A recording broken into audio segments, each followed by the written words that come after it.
पाठ 1 भाषा, लिपि तथा व्याकरण, लैंग्वेज, स्क्रिप्ट एंड ग्रामर।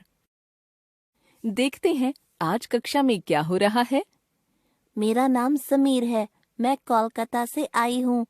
मेरा मातृभाषा बांग्ला है। मेरे पिताजी का इधर ट्रांसफर हुई है।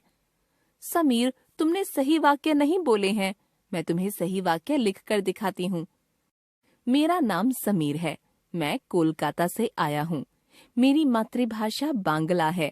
मेरे पिताजी का यहाँ ट्रांसफर हुआ है। बच्चों, इस पूरी घटना से कुछ बातें हमारे सामने आती हैं। समीर ने अपना परिचय कैसे दिया? बोलकर। कक्षा में सभी को समीर का परिचय कैसे मिला? सुनकर। अध्यापिका ने समीर के गलत वाक्यों को कैसे सुधारा? लिखकर। समीर को सही वाक्यों का पता कैसे लगा? पढ़कर। इस तरह हम लोग बोलकर या लिखकर किसी बात को दूसरों तक पहुंचाते हैं तथा दूसरे लोग हमारी बातों को सुनकर या पढ़कर ग्रहण करते हैं। इसे ही विचारों का आदान प्रदान कहा जाता है। बोलना, सुनना, लिखना तथा पढ़ना भाषा के ये 4 कौशल हैं। इस चित्र में बच्चे खेल रहे हैं। तक्षम चिट में लिखे निर्देश का अभिनय कर रहा है और बाकी बच्चे उसकी बात समझने की कोशिश कर रहे हैं। तक्षम संकेतों के माध्यम से अपनी बात समझा रहा है। ध्यान रखिए, यद्यपि संकेत भी अपनी बातें दूसरों तक पहुंचाने का साधन है, लेकिन संकेतों को भाषा नहीं कहा जा सकता।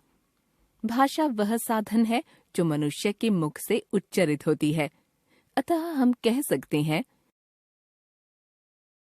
भाषा मनुष्य के मुख से उच्चरित वह साधन है जिसके द्वारा व्यक्ति अपने मन के भावों और विचारों को दूसरों तक पहुंचाता है और दूसरों के भावों और विचारों को ग्रहण करता है। भाषा के रूप। भाषा के 2 रूप होते हैं।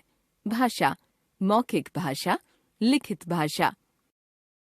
मौखिक भाषा, ओरल लैंग्वेज, जब हम अपने मन के विचारों को बोलकर दूसरों तक पहुंचाते हैं और दूसरा उन्हें सुनकर समझता है, तो यह भाषा का मौखिक रूप कहलाता है।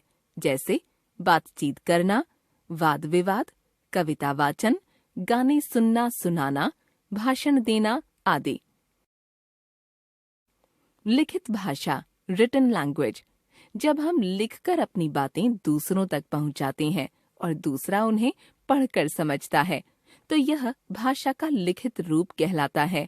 जैसे समाचार पत्र पढ़ना, ईमेल भेजना, व्हाट्सएप करना और पढ़ना, एसएमएस भेजना और पढ़ना आदि। हिंदी तथा अन्य भाषाएं। संसार में बहुत सी भाषाएं बोली जाती हैं।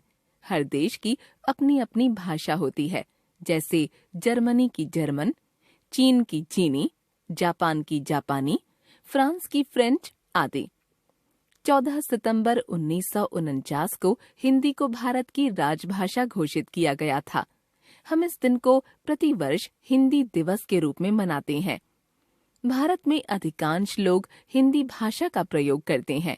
इसके अलावा विभिन्न राज्यों में अलग अलग भाषाएं बोली जाती हैं।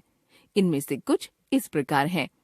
राज्य भाषा: बंगाल बांग्ला, पंजाब पंजाबी, ओडिशा ओडिया, कश्मीर कश्मीरी, कर्नाटक कन्नड़, महाराष्ट्र मराठी, तेलंगाना तेलुगु, केरल मलयालम। लिपि: प्रत्येक भाषा की अपनी एक लिपि होती है जिसमें उस भाषा को लिखा जाता है। भाषा के लिखने के ढंग को लिपि कहा जाता है।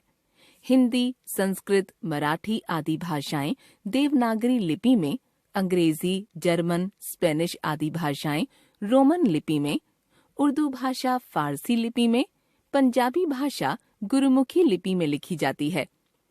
नेत्रहीन व्यक्तियों के लिए बनाई गई लिपि को ब्रेल लिपि कहते हैं। व्याकरण: व्याकरण वह शास्त्र है जो भाषा के शुद्ध अशुद्ध रूप का ज्ञान कराता है। जैसे चिड़िया उड़ रहा है, अशुद्ध; चिड़िया उड़ रही है, शुद्ध। मुझे पाठ पढ़नी है, अशुद्ध; मुझे पाठ पढ़ना है, शुद्ध। हर भाषा के कुछ नियम होते हैं जो हमें यह बताते हैं कि कौन सा वाक्य सही है और कौन सा गलत। इन नियमों का संग्रह ही तो व्याकरण है। भाषा के प्रयोग में कोई गलती न हो, इसीलिए इन नियमों का ज्ञान जरूरी है। व्याकरण वह शास्त्र है जो भाषा के नियमों की जानकारी देता है। व्याकरण के अंग। व्याकरण के 3 अंग होते हैं। 1 वर्ण विचार, 2 शब्द विचार, 3 वाक्य विचार। हमने सीखा भाषा मन के भावों एवं विचारों को व्यक्त करने का साधन है। भाषा के 2 रूप हैं, मौखिक और लिखित। भाषा के लिखने के ढंग को ही लिपि कहा जाता है। भाषा के शुद्ध रूप का ज्ञान कराने वाला शास्त्र व्याकरण कहलाता है।